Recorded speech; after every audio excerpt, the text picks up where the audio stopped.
ishlar organlarida 23 yil davomida xizmat qilib kelyapman.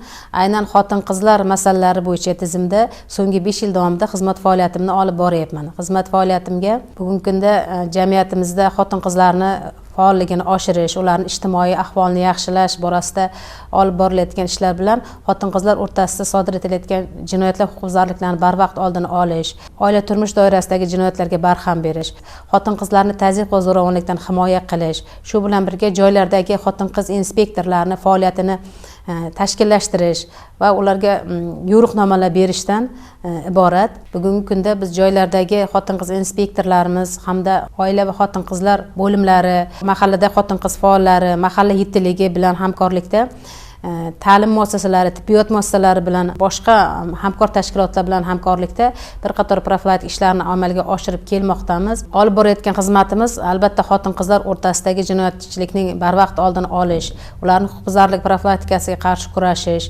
oilalardagi ma'naviy muhitni sog'lomlashtirishlardan iborat. Shu bilan birga xotin-qizlarning huquqiy manfaatlarini himoya qilish borasida ham tizimli ishlar amalga oshirilmoqda. 2024-yilda olib borilgan ishlar natijasida viloyatimiz xuddi xotin-qizlar o'rtasida jinoyatchilikni 6,6% ga kamayishiga erishildi.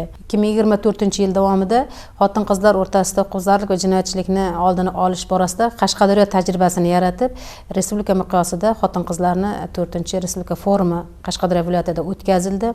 2025-yilda ham xotin-qizlar o'rtasida jinoyatchilik va huquqbuzarlikni oldini olish borasida o'tgan yilgi tahlillarimizdan kelib chiqib, chora-tadbirlar, yo'l xaritalari belgilab olganmiz. Bizning maqsadimiz bugungi kunda viloyatimiz xuddi ayollar o'rtasida jinoyatchilikni oldini olish, oilalarda ma'naviy muhitni sog'lomlashtirish, umumanki xalqimizni farovon turmush tarzini ta'minlashda profilaktik ishlarni amalga oshirishdan iborat.